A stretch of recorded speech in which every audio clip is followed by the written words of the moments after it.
سانحات پاکستان میں ہوتے رہتے ہیں، مگر اس نوعیت کا سانحہ بہت کم انداز کا سانحہ دیکھنے میں آیا جب لیا میں گزشتہ دنوں زہریلی مٹھائی کھانے سے 31 افراد کی موت ہو گئی۔ اب یہ معمہ حل ہو گیا ہے۔ پتہ چلا ہے کہ مٹھائی کے دکان کے مالک کے چھوٹے بھائی نے اب عدالت میں اس بات کا اقرار کیا ہے کہ اس نے اپنے بھائی سے اس کی مار پیٹ کا بدلہ لینے کے لیے مٹھائی میں کیڑے مارنے والی دوا ملائی تھی، جس کی وجہ سے سانحہ ہوا ہے۔ آج لیا کی انتظامیہ نے مٹھائی کے دکان سے کیڑے مار دوا ڈراؤن اور ایک اور بھیانک خطرناک کیڑے مارنے کی دوا اپنے قبضے میں لے لی ہے۔ یہ وہی دوائیں ہیں جو ان مٹھائیوں میں ملائی گئی تھی۔ 2 ہفتے قبل یہ واقعہ ہوا تھا جب جنوبی پنجاب میں ملتان کے قریب لیا کی یہ تحصیل ہے، اس کے کروڑ لال علاقے میں یہ واقعہ پیش آیا تھا جب ایک مقامی شخص عمر حیات نے اپنے پوتے کی شادی کی خوشی میں طارق ہوٹل اینڈ سویٹ جو لیا کی ایک بڑی دکان مٹھائی کی دکان ہے وہاں سے آرڈر پہ لڈو بنوائے تھے۔ زہریلے لڈو تھے یہ، کھانے کے چند منٹوں کے اندر 12 افراد اسے کھاتے ہی ہلاک ہو گئے تھے۔ خطرناک زہر تھا جس کا فوری طور پہ نشانہ ایک نومولود بچہ، اس کے والد اور اس کے 7 چچا اس میں شامل تھے، اور یہ سب کے سب لڈو کھانے کے کچھ ہی دن کے تھوڑی دیر کے اندر وہ شدید بیمار ہو گئے تھے اور ان کا انتقال ہو گیا تھا۔ 90 کے قریب لوگ جس نے بھی اس لڈو کو ہاتھ لگایا تھا ان کی حالت غیر ہو گئی تھی۔ اس کے بعد ان متاثرین کو تیزی سے لیا کے ڈسٹرکٹ ہاسپٹل، فتح پور اور تحصیل ہاسپٹل، نشتر ہاسپٹل ملتان وغیرہ میں پہنچایا گیا، لیکن ہسپتالوں کی جو صورتحال ہے وہ آپ کو اندازہ ہو سکتا ہے۔ کچھ لوگ تو ظاہر ہے کہ فوری طور پہ لڈو کھا کے ہلاک ہو گئے تھے، باقی لوگ 12 دن تک ان کا علاج ہوتا رہا، لیکن یہ اتنا غیر مؤثر علاج تھا کہ اسپتال پہنچ جانے کے باوجود بیماری کے علاج کی ایک ظاہراً ایک کوشش کے باوجود 19 افراد کا اس کے باوجود انتقال ہو گیا کہ وہ اسپتال پہنچ چکے تھے، اور جو زخمی جو بیمار اور جو اس سے متاثرین اسپتال پہنچے تھے اس کے بعد جس طرح سے وہاں اموات ہوئی ہے وہ کہانی ان وکٹمز نے ہی سنائی جو ان اسپتالوں میں پہنچے تھے۔ کوئی سہولیات نہیں ہے، ملتان تک گئے ہیں، کسی نے بات نہیں سنی، نہ کوئی ڈاکٹر آیا ہے، نہ کوئی پوچھنے والا ہے۔ ہمیں 20 گھنٹے بیٹھے ہیں، 60 ہزار روپیہ جیب سے لگایا ہے، ڈاکٹروں نے لیا ہے ہمارے سے۔ ڈاکٹروں نے بالکل ہمارے ساتھ کوئی تعاون نہیں کیا، کوئی ان کی ہماری بات نہیں سنی۔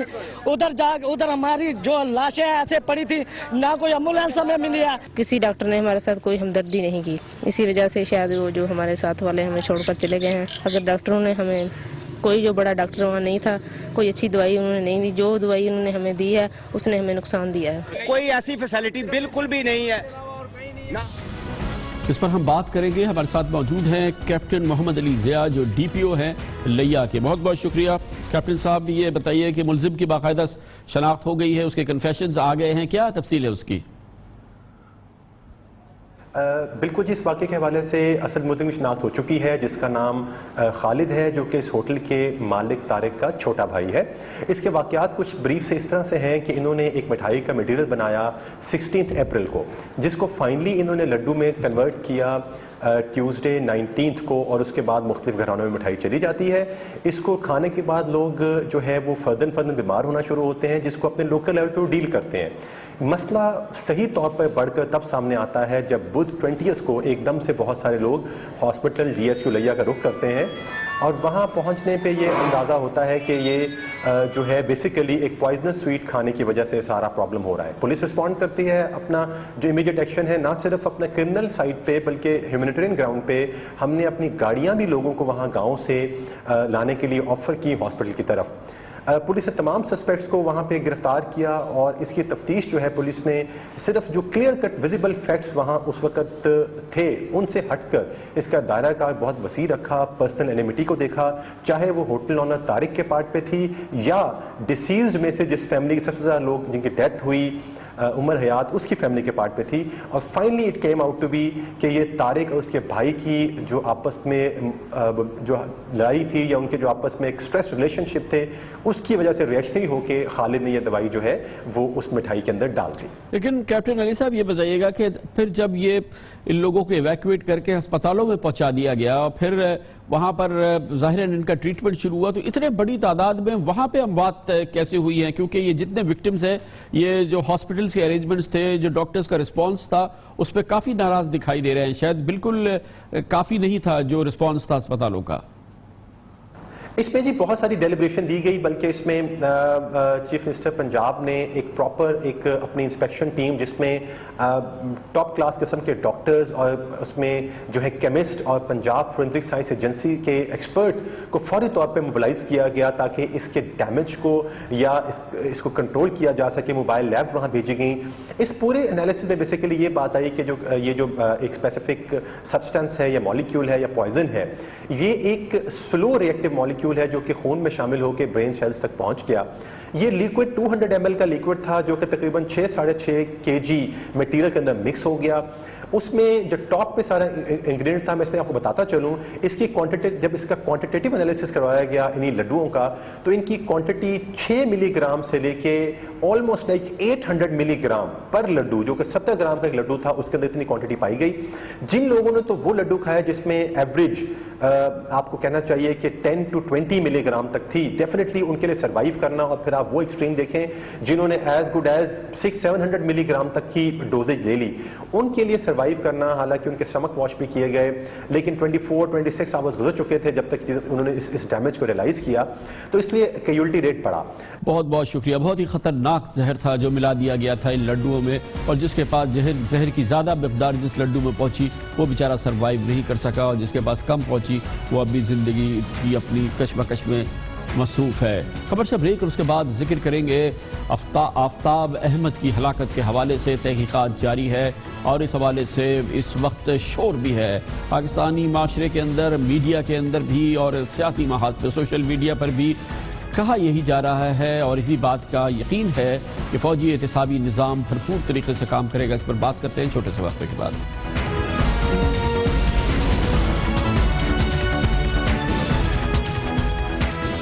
اطلاعات ہے کہ آفتاب احمد کے ہلاکت کے حوالے سے رینجرز کی اپنی تحقیقات سے علیحدہ فوجی تحقیقات، فوجی نظام کے حوالے سے ایک علیحدہ اور آزاد تحقیقات کی جا رہی ہے. یہ وہی تحقیقات ہے جو chief of army staff general Raheel Sharif نے جس کا حکم دیا تھا. یہ وہ تحقیقات نہیں ہے جس کا حکم رینجرز کے ڈائریکٹر جنرل نے دیا تھا. اطلاعات کے مطابق یہ بالکل علیحدہ تحقیقات ہے، آزاد تحقیقات ہے، اور اس تحقیقات سے بالکل مختلف ہے جو رینجرز اپنی اندرونی تحقیقات کر رہی ہے.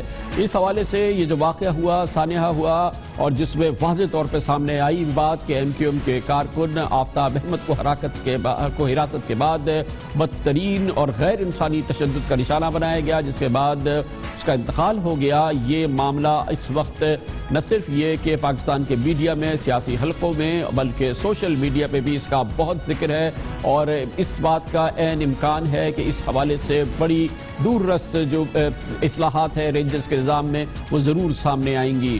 اس حوالے سے متحدہ قومی موومنٹ کا اب تک کا رد عمل میجرڈ اور ایک معتدل رد عمل رہا ہے، اور اس میں فی الحال کسی قسم کا کوئی تشدد یا کوئی ہڑتال گھراؤ کی کیفیت نظر نہیں آئی ہے. متحدہ قومی موومنٹ نے اس واقعے کے حوالے سے اب مطالبہ کیا ہے کہ اس کے تمام ایسے کارکنوں کو جو کہ مختلف اداروں کی، وفاقی اداروں کی یا صوبائی اداروں کی تحویل میں ہیں، ان کا فوری طور پہ میڈیکل چیک اپ کیا جائے، اور اس بات کی تصدیق کی جائے کہ ان کی صحت یا ان کے تمام جسمانی معاملات صحیح ہیں. اس کا اظہار مطالبہ جناب ڈاکٹر فاروق ستار نے کیا ہے.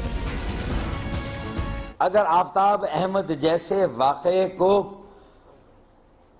دوبارہ ہونے سے روکنا ہے تو کیا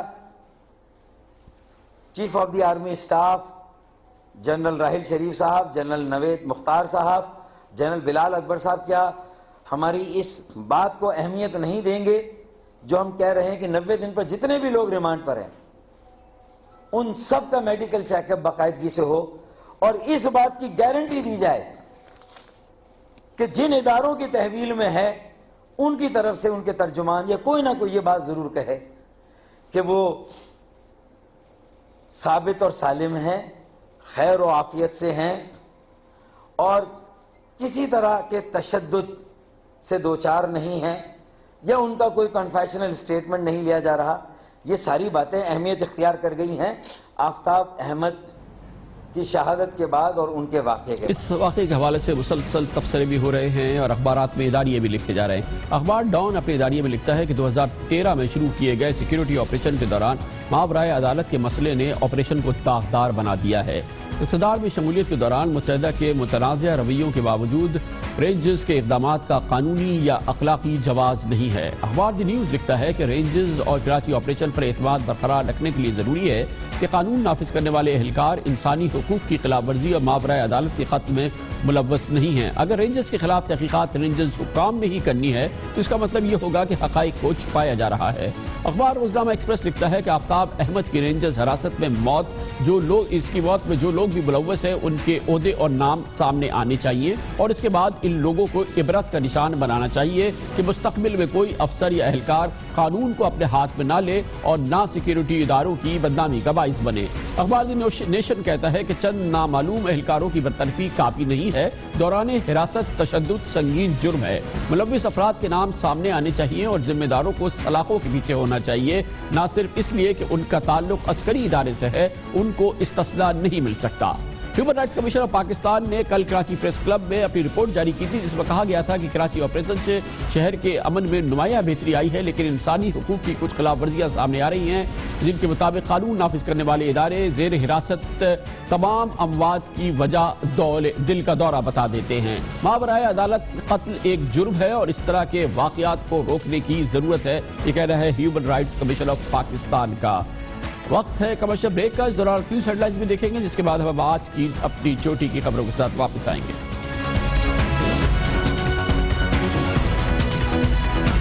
آپ دیکھ رہے ہیں خبروں، تبصروں اور تجزیات پر مبنی پاکستان کا سب سے معتبر نیوز شو دنیا، کامران خان کے ساتھ۔ برطانیہ کے سب سے بڑے شہر لندن جو دنیا کے عظیم ترین شہروں میں ہے، وہاں پہ میئر کے انتخابات کی اب ہوئے ہیں اس کی گنتی ہو رہی ہے۔ گنتی سے واضح طور پہ اب تک یہ لگ رہا ہے کہ پاکستانی نژاد جو ایک بس ڈرائیور کا بیٹا صادق خان لندن کا میئر بننے کے بالکل قریب ہے۔ Brothers and sisters, I begin with the creation of peace. Shalom, assalamu alaikum. Let alone this great city of ours.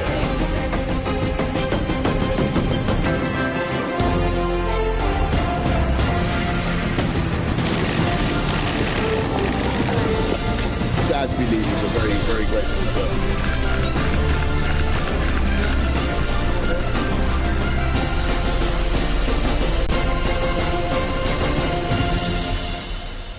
تمام اشارے یہ بتا رہے ہیں، تمام ایگزٹ پولز یہ بتا رہے ہیں، برطانیہ میں اور خاص طور پہ لندن میں میڈیا کہہ رہا ہے کہ پاکستانی نژاد مسلمان صادق خان لندن کا میئر کا الیکشن جیتنے کے قریب ہے، اور اسی طرح سے اور اس وجہ سے میرٹ کی بڑی کامیابی اور انصاف کی بڑی کامیابی اور تمام لوگوں کی، تمام شہریوں کی ایک یکساں ان کے لیے اپرچونٹی کی بڑی کامیابی، کیسے دنیا کے ملک ترقی یافتہ بنتے ہیں، وہاں پہ کون سے اصولوں کو سربلند کیا جاتا ہے، کس طرح سے میرٹ کی سربلندی ہوتی ہے، اس کی بڑی نشانی سامنے آ رہی ہے لندن کے اس میئر کے الیکشن کے حوالے سے، جہاں پر اس وقت برطانوی اخبار گارڈین کے مصدقہ نتائج کے مطابق صادق خان نے 44% اور زیک گولڈ سمتھ نے 35% ووٹ حاصل کیے ہیں، یعنی صادق خان کو 9% ووٹوں کی برتری حاصل ہے۔